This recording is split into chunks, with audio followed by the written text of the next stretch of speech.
Failure అవ్వడం కాదు గురుగారు. ఇక్కడ ఒక పెద్ద సమస్య ఏంటంటే సగం సగం నాలెడ్జ్ ఉన్న వాళ్ళు, ఓకే, అజ్ఞానులే పెద్ద గురువులుగా చలామణి అవుతున్న కాలం ఇది. అంటే ఏం తెలవకుండా ఏం రాని వాళ్ళు కూడా మేము బాబాలం, గురువులం, ఆస్ట్రాలజర్స్ అని చలామణి అవుతున్న కాలం ఇది. అది సమస్య.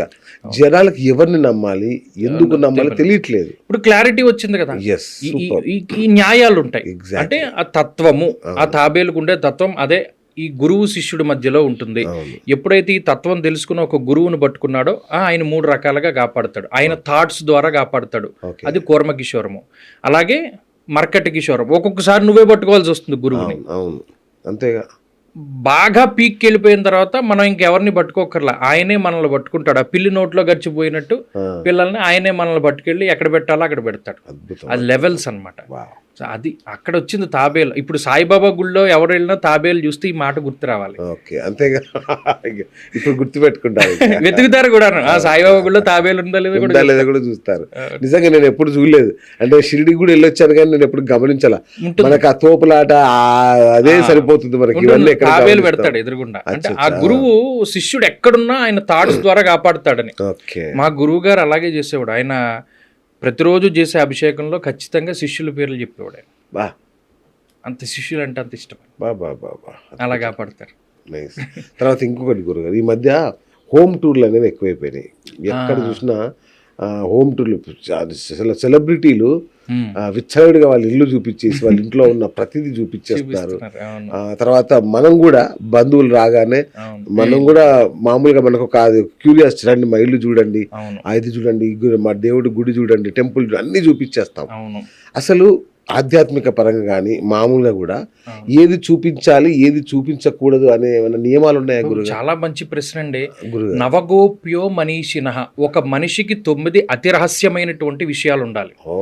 ఆయుర్విత్తం, గృహశ్చిద్రం, మంత్రం, ఔషధ సంగమం, దానం, మానాభిమానశ్చ నవగోప్యో మనీషినః అన్నారు. ఆయుర్విత్తం, ఆయుర్దాయం. మీ వయసు ఎంత అంటే బిఎస్ గారు చెప్పకూడదు ఒరిజినల్ గా. విత్తము, మీకు ఎంత వస్తుందండి చెప్పకూడదు. గృహశ్చిద్రం, మీ ఇంట్లో ఉండే ప్రాబ్లము. చాలా మంది చేసే పొరపాటు ఏంటంటే మా ఇంట్లో ఉండే సమస్య ఇది అని 10 మందితో చెప్పుకుంటారు. ఒరిజినల్ గా ఇంట్లో ఉండేటువంటి గృహశ్చిద్రం ఎవరికి చెప్పకూడదు అన్నాడు. దానిలో వీటన్నిటికీ కారణాలు కూడా నేను చెప్తాను. గృహశ్చిద్రం, మంత్రం, మనం ఏ మంత్రం ఉపాసన చేస్తున్నాము, మనం ఏ దేవుడిని ఆరాధన చేస్తున్నాము అనేటువంటి విషయాన్ని అసలు చెప్పకూడదు అన్నాడు. చాలా మంది ఏం చేస్తారు, నేనండి పలానా ఇది మంత్రం చేస్తున్నా. ఈ మధ్యన గొప్ప విచిత్రం ఏంటంటే ఈ ఉపాసకులు ఆ ఉపాసకులను పెట్టుకుంటున్నారు బోర్డు. అవును, అసలు ఒరిజినల్ గా మనం చేసే ఉపాసన ఎవరికి చెప్పకూడదు. ఓకే, మంత్రం అది గోప్యంగానే ఉండాలి. ఒక ఆయన ఉంటాడు, మీరు శ్రీ గురు చరిత్ర లేకపోతే ఇంకో శ్రీపాద శ్రీవల్లభ చరితామృతంలో చదివితే తెలుస్తుంది. ఆయనకు ఒక శక్తి ఉంటుంది. పలానా ఒక వ్యక్తి కనబడితే వాడి చుట్టూ ఉన్న ఆరా ఏంటో చెప్పేస్తాడు. నువ్వు నీ చుట్టూ ఈ ఆరా ఉంది, నువ్వు సుబ్రహ్మణ్య ఉపాసన చేస్తున్నావు, నువ్వు హనుమద్ ఉపాసన చేస్తున్నావు, లేకపోతే నువ్వు ఈ ఉపాసన చేస్తున్నావు, లేదా నువ్వు క్షుద్రోపాసన చేస్తున్నావు. ఆరాన్ని బట్టి చెప్పేసేవాడు. ఈయన ఏం చేసేట ఒకసారి మనుషుల ఆరానే చెప్పగలుగుతున్నాను నేను అని శ్రీపాద శ్రీవల్లభుల దగ్గరికి వెళ్ళి, అంటే ఎక్కడ పిఠాపురం వెళ్ళి ఆయన విగ్రహం దగ్గర నుంచి ఆయన ఆరా చూస్తున్నట్ట. కొన్ని కోట్ల సూర్యుళ్ళు ఒకేసారి మండితే ఎంత తేజస్సు వస్తుందో అంత తేజస్సు వచ్చిందట. ఆయన ఆరా కనుక్కోలేకపోయాడు. మనం అనుకుంటాం విగ్రహం కదా ఇదే ఉంది అని. దాని చుట్టూ ఉండే శక్తి చాలా గొప్పది. ఒక మంత్రం మనం చేస్తున్నామంటే మంత్రము, యంత్రము, తంత్రము 3 ఉంటాయి. యంత్రం ఉంటుంది, ఒక విగ్రహం ప్రతిష్టం చేయడానికి కింద యంత్రం. మీరు గమనించండి, వరల్డ్ ఎంత లాజిక్గా పనిచేస్తుంది అంటే ప్రతిదీ ఫ్రీక్వెన్సీ ఓరియంటెడ్గానే పనిచేస్తుంది. ఓకే, మనం ఆఖరికి ఏదైనా పూజ చేసేటప్పుడు కలశాలు పెట్టుకుంటాం కదా, ఆ కలశంలో టోపీ పెట్టి దాంట్లో నీళ్లు పోసి పైన కొబ్బరికాయ పెట్టి కలశం పెడతాం. ఈ పక్కన కూర్చున్నవాడు మంత్రం చదువుతాడు. వీడిలో ఉన్నటువంటి ఆ ఫ్రీక్వెన్సీ ఆ పైన ఉన్నటువంటి పైన ఫ్రీక్వెన్సీ తిరుగుతూ ఉంటుంది మన చుట్టూ. ఏ గ్రహానికి మంత్రం చెప్తున్నాడో ఆ గ్రహం మంత్రంతో అది కనెక్ట్ అవుతుంది. దాన్ని వీడు యంత్రంలోకి ఆరాధన చేస్తున్నాడు, ఆ కలశంలోకి ఆరాధన చేస్తున్నాడు. అంటే ఈ శక్తి ఆ శక్తిని పిలుచుకొస్తుంది కిందకి. వీడు ఆరాధన చేసిన ప్రాంతం అంతా కూడా ఆ శక్తి వ్యాపించి ఉంటుంది. దాంట్లో నవధాన్యాలు పెడతాడు, ఆ గ్రహానికి సంబంధించినవన్నీ పెడతాడు, వ్యాపించు. ఇది అయిపోయిన తర్వాత వీడు వెళ్ళి హోమం చేస్తాడు. దాని నుండి శక్తి వీడికి వస్తుంది. అక్కడంతా శక్తి కేంద్రంగా పనిచేస్తుంది. గుడి కూడా చూడండి, అవును పైన కలశం ఉంటుంది. అవును వీడు లోపల గర్భగుడిలో ఏ దేవతామూర్తిని అయితే పెట్టుకున్నాడో ఆ మూర్తి శక్తి నిరంతరం ఆ కలశంతో ఈ విగ్రహం కింద ఉన్నటువంటి శక్తితోటి కనెక్ట్ అయి ఉంటుంది. కింద రాగిరేకులు పెడతారు. మన సిమ్ కార్డు ఎంత ఉంది, అంతేగా. అవును దానికన్నా పెద్ద సైజు ఉంటాయి రాగిరేకులు. మరి సిమ్ కార్డుకే అంత నెట్వర్క్ ఉంటే రాగిరేకు అంత విశాలంగా అంత పొడుగ్గా ఉన్న దానికి ఎంత పవర్ ఉండాలి. ఓకే. ఆ పైన శిఖరం రాగి, ఆ రాగి నుండి ఈ మూల విరాట్కి శక్తి వస్తుంది. వచ్చిన శక్తి ఈ బ్రాహ్మడు సేమ్ అదే ఫ్రీక్వెన్సీతో మంత్రాలు చదివి ఈ లోపల నుండి పట్టుకెళ్తాడు. వీడు వాడే తీర్థము, ప్రసాదము, లేదా వీడి బాడీ ద్వారా శటగోపము అనేటువంటిది కూడా ఒక ఎనర్జీ ట్రాన్స్ఫరింగ్ మిషనే. వీడు తీసుకెళ్ళి నెత్తిమే పెడతాడు, బ్రహ్మరంధ్రం మీద పెడతాడు ఇలాగా గుడికి వెళ్ళినప్పుడు. మీకు అందుకనే ఇదంతా కూడా అలా గుడంతా ట్రాన్స్మిట్ అవుతుందా. మొత్తం అంతా వెళ్ళిన తర్వాత అక్కడ ధ్వజస్తంభం ఉంటుంది. అది ఒక టవర్ అన్నమాట. అంటే ఈ లోపల నుండి వచ్చిన శక్తి అంతా మళ్ళా ధ్వజస్తంభం దగ్గర నుండి స్ప్రెడ్ అవుతుంది. ధ్వజస్తంభం దగ్గర గాలిగోపురం ఉంటుంది, అక్కడ కూడా రాగి ఉంటాయి. ఈ శక్తి ఇక్కడ నుండి మొత్తం ఊరంతా ట్రాన్స్మిట్ చేస్తుంది. ఎంత పవర్ఫుల్ కేంద్రాలు గుళ్ళు అన్నవి. ఆ మంత్రాన్ని పట్టుకున్నవాడు, ఆ దేవతను ఉపాసన చేసిన వాడు, వాడి చుట్టూ ఈ ఆరా అంతా పనిచేస్తూ ఉంటుంది. మనం అనుకుంటాం మన తిన్న తిండి ఎక్కడికి వెళ్ళిపోయింది.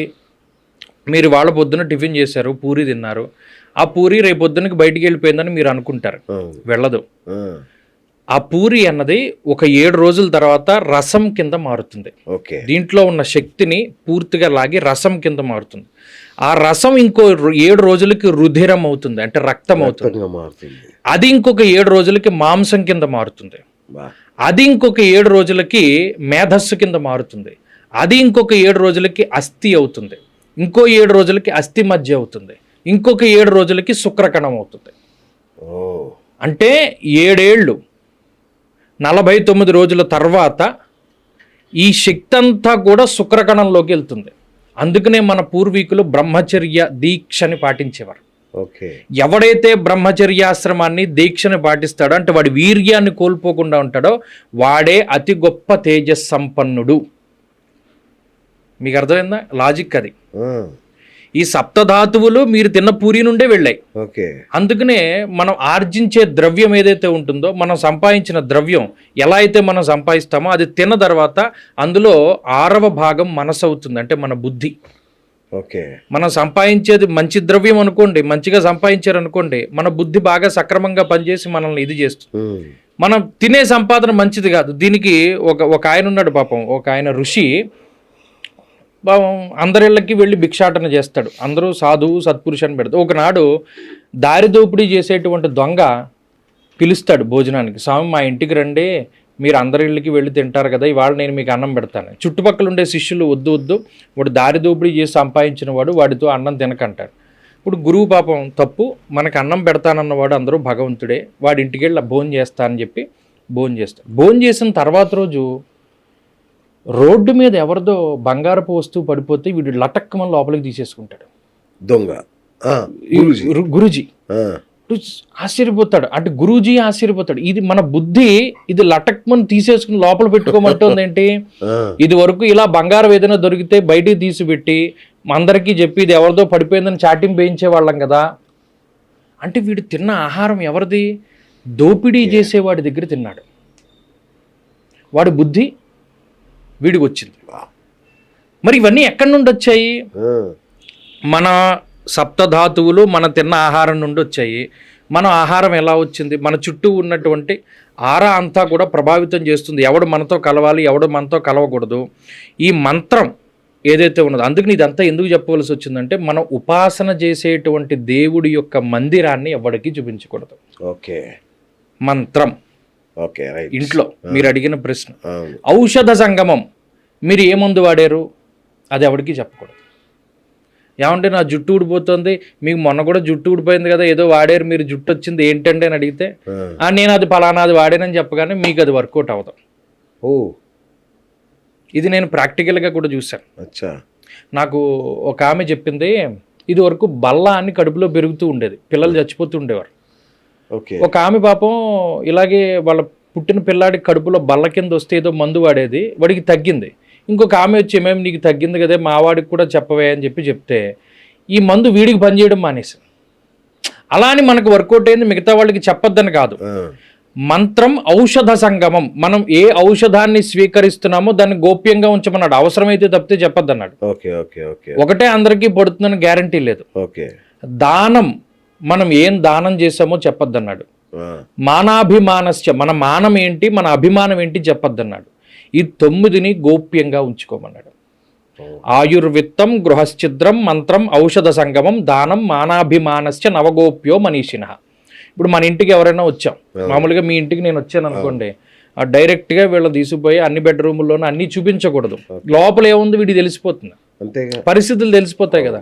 అందుకనే ఒరిజినల్గా మీరు అన్న ఈ హోమ్ టూర్లు అవన్నీ కూడా చాలా పొరపాటు. ఎక్కడంటే వీళ్ళకి ఎంత ఉంది, అవును, వీళ్ళ ఆదాయం ఇది, లేకపోతే వీళ్ళు ఉపాసించే దేవత ఇది, ఇవన్నీ దానివల్ల బయటపడతాయి. అవును. ఇది శాస్త్రోక్తంగా. ప్రాక్టికల్గా ఎవడైనా దొంగతనం చేయాలంటే అన్ని మనమే చూపించినట్టు కదా. మన ఇంట్లో ఎన్ని డోర్లు ఉన్నాయి, మ్యాపింగ్ చక్కగా ఇచ్చినట్టు. ఒక ఆయన అలాగే టుడే గోయింగ్ టు ఈ ఊరని పెట్టుకుంటాడు ఫేస్బుక్ లో, సాయంత్రానికి ఎవడో వచ్చి దొంగతనం చేస్తాడు. మనమే కదా వాడి చేతికి ఇచ్చినట్టు. ఒరిజినల్ గా కూడా అలా చూపించకూడదు, గోప్యత ఉండాలి.